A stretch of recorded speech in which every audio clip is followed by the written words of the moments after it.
अपना पास्ट में बहुत कुछ इकट्ठा कर रखा है। उस टाइम पे आपको नॉलेज भी चाहिए, मतलब ज्ञान योग भी चाहिए। आपको अपनी ऑब्जर्वेशन भी बढ़ानी है, आपको ध्यान योग भी चाहिए। थॉट्स का काम ही क्या है, कहानियां बनाना। तो जो भी चीज हमने अचीव की है, हम उससे इमोशंस के थ्रू एक अटैचमेंट बनाना शुरू करते हैं। वो इमोशन आपकी बॉडी के अंदर ही रहता है। कैसे हम अपने सेंसेस को कंट्रोल कर सकते हैं? माइंड उन एक्सपीरियंस को जज करता है कि ये एक्सपीरियंस अच्छा था, बुरा था। जो हमें इतनी सी डिजायर उठ रही है, वो इतने पुराने पास्ट के बैगेज के सामने स्टैंड नहीं कर पाएगी। ज्यादातर लोग यहाँ पे फेल होते हैं। माइंड के ऊपर भी एक लेयर है, इंटेलेक्ट यानी बुद्धि, और इंटेलेक्ट के भी पीछे जो चीज है, जिसको आप आत्मा बोल लो, जिसको आप कुछ भी बोल लो।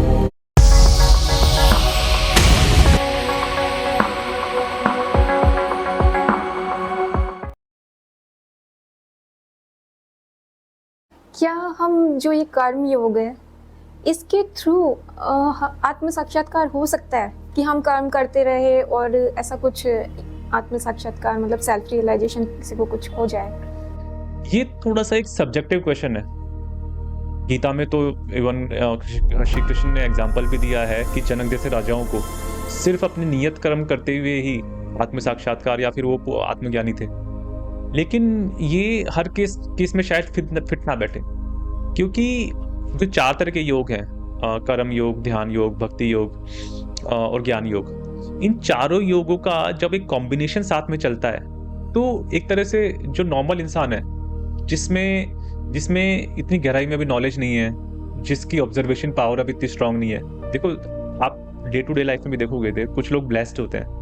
आप स्पोर्ट्स में देख लो, कुछ लोग ऐसे होते हैं जो गॉड गिफ्टेड, जिनको हम बोलते हैं, बचपन से वो कुछ लेके आए हैं। लेकिन कुछ ऐसे होते हैं जो थोड़े कम टैलेंटेड हैं, लेकिन बहुत हार्डवर्क के थ्रू फिर वो वहां तक पहुंच जाते हैं। सेम चीज यहाँ पे है। जब हम स्पिरिचुअली उतनी बाय बर्थ हमारे अंदर उतनी नॉलेज नहीं है, या बचपन में हमारा उतना इंक्लाइनेशन नहीं था, और हम एक अलग तरह के एटमोसफियर में बड़े हुए, और एक सर्टेन एज लाइक 30, 35, 40 के पास आके आपको फिर इंटरेस्ट इस तरफ आ रहा है, तो आपने अपना पास्ट में बहुत कुछ इकट्ठा कर रखा है।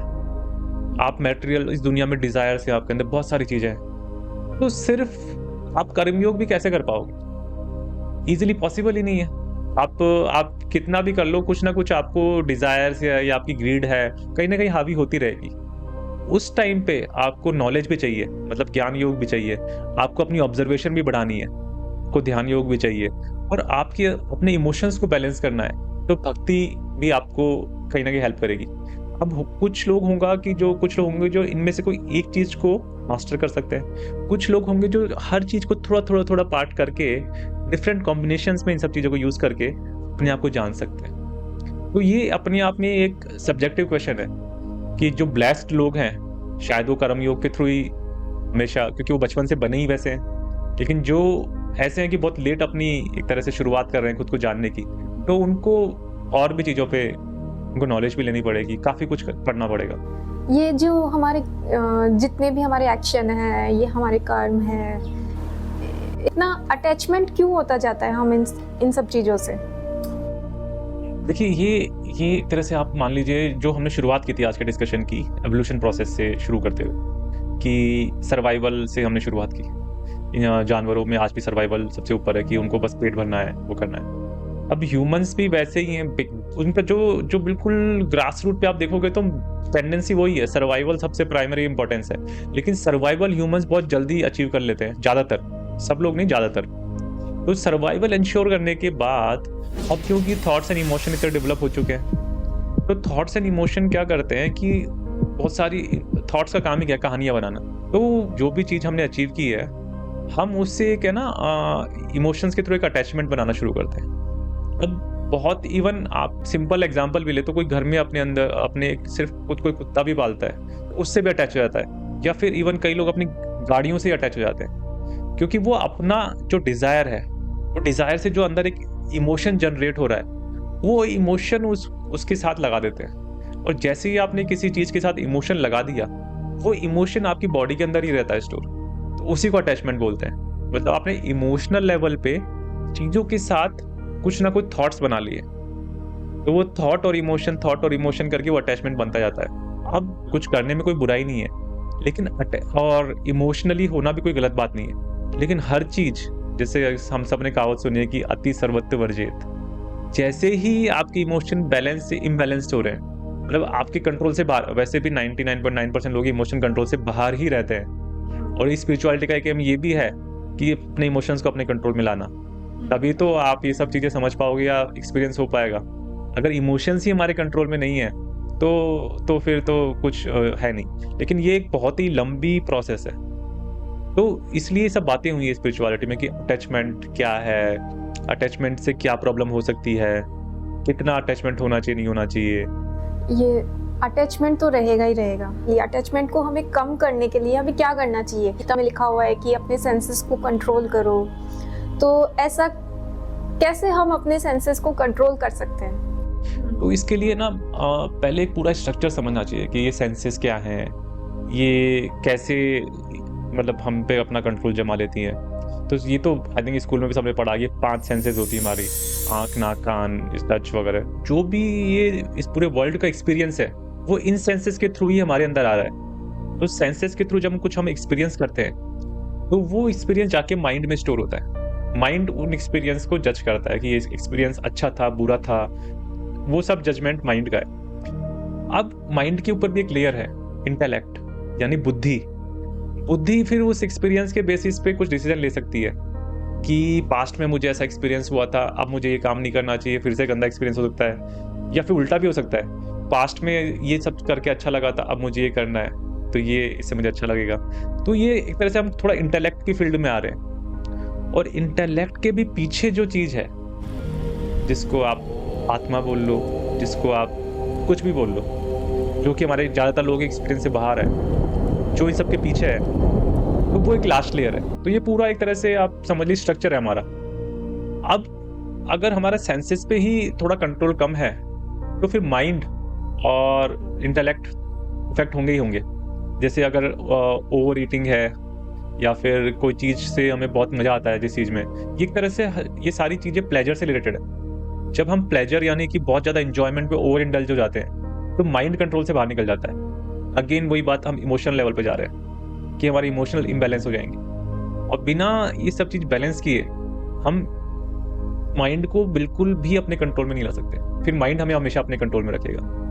मतलब सेंसेस को कंट्रोल करके हम अपने माइंड पे कंट्रोल कर सकते हैं। ये एक सेंसेस को कंट्रोल करना एक बात है, लेकिन ये सारी चीज़ें जुड़ी हुई है ऑब्जर्वेशन से। सबसे पहले तो ऑब्जर्वेशन के थ्रू हमें ये पता होना चाहिए, रादर देन कोई हमें बताए कि आप अपनी सेंसेस कंट्रोल करो, हमें खुद को एक ऑब्जर्वेशन होनी चाहिए कि हमें किस चीज़ में हम ज़्यादा इंडल्ज रहते हैं, कौन सा हमारा ऐसा एरिया है जहाँ पे हमें बहुत मज़ा आता है या जिसको करने का बार बार मन करता है। तो वो ऑब्जर्वेशन पावर जब हमारे अंदर आएगी तो ये सेंस कंट्रोल ये सब ऑटोमेटिकली होने लग जाता है। तो दोनों तरह से मेथड है, अब जिसके लिए जो बेटर हो कि वो, क्योंकि फोर्सफुली कभी भी आप इमोशंस को अपने कंट्रोल में नहीं ला सकते। इमोशंस बहुत पावरफुल होते हैं और सेंसेस को इमोशन ही ड्रिवन करते हैं। तो सिर्फ डायरेक्टली सेंसेस को कंट्रोल करना इतना आसान नहीं है, आपको पहले खुद की ऑब्जर्वेशन पावर को बढ़ाना पड़ेगा। तो हम ऐसे ऑब्जर्वेशन पावर को कैसे बढ़ाएं, मतलब अपने ऑब्जर्वेशन पावर को कैसे बढ़ा सकते हैं हम? क्या सेंसेस को कंट्रोल करना बहुत बड़ी बात होती है? काफ़ी ट्राई भी किया मैंने पर हो नहीं पाता, तो कैसे करें? ये देखो, ये कोई एक दिन का टास्क नहीं है कि एक दिन, और इसका कोई ऐसा फिक्स्ड फॉर्मूला भी नहीं है कि अगर ये चीज़ करेंगे तो ऐसे ऐसे हो जाएगा। ये एक तरह से जर्नी है। इस जर्नी में सबसे पहले हमें खुद से थोड़ा सा है ना सच बोलना शुरू करना चाहिए कि हमारा एक्चुअली में हम चाहते क्या हैं। क्योंकि हमेशा दो तरह के माइंड चलते हैं इंसान के अंदर, एक कॉन्शियस माइंड, एक सबकॉन्शियस माइंड। कॉन्शियस माइंड में हो सकता है कि कुछ छोटा डिजायर आ गया हो कि मुझे खुद को समझना है, मुझे स्पिरिचुअलिटी में जाना है, खुद को जानना है, लेकिन उसकी पावर हमने कितनी बढ़ाई है। पावर मतलब कि उसकी पावर मान लो बहुत ही छोटी है, और जो पास्ट में हमारा स्टोरेज है जो इतने सालों से हम बनाते आए हैं, इतने सारी चीज़ों को लेकर जो हमने अपने अंदर इमोशंस इकट्ठे कर रखे हैं, इतने डिजायर्स भरे पड़ी है, तो वो इजीली इस छोटी सी डिजायर को ओवरकम कर देगी। तो जो हमें इतनी सी डिजायर उठ रही है जिसकी वजह से हम सोच रहे हैं कि मुझे तो खुद को जानना है, मुझे तो ये बनना है, वो इतने पुराने पास्ट के बैगेज के सामने स्टैंड नहीं कर पाएगी। तो सबसे पहले हमें अपनी जो खुद को जानने की जो एक इंटरेस्ट है उसको पावर देनी पड़ेगी। इसलिए आप देखोगे बहुत सारे जो पुरानी बुक्स हैं, जैसे कि पतंजलि का अष्टांग योग है, उसकी शुरुआत ही इससे होती है कि नाव योगा, कि आपने अपनी दुनिया में सब कुछ करके देख लिया है और आप समझ चुके हो कि किसी में कुछ नहीं पड़ा है। मतलब आपने दुनिया पूरी जी ली है और आप समझ गए कि सब पागलपन है, मतलब एक लिमिट के बाद जाके सबसे आप बोर हो चुके हो। अब आप खुद को समझने की शुरुआत करो। ये इसका फायदा क्या है? क्योंकि हम एक तरह से हर चीज़ से ऊपर उठ चुके हैं अगर, तो हम अब अपने आप को समझ पाएँगे। तो जो ये थॉट हमने डाला है कि मुझे खुद को समझना है, उसकी पावर थोड़ी हाई हो जाएगी और जो पास्ट का बैगेज है उसको वो कंट्रोल कर पाएगी। अदरवाइज़ सिर्फ़ एक छोटा-सा थॉट इतने बड़े डिज़ायर्स को, पुराने पास्ट के बैगेज को हैंडल कभी नहीं कर सकता। तो इसलिए ज़्यादातर लोग यहाँ पे फ़ेल होते हैं कि मेरे इमोशंस मेरे कंट्रोल में नहीं है, मुझे ये करना है, मुझे वो करना है। तो पहले जो हमें खुद से जितना हो सके सच बोलना है कि मुझे एक्चुअल में क्या चाहिए और मेरे अंदर डिज़ायर्स कैसे-कैसे पड़े हुए हैं।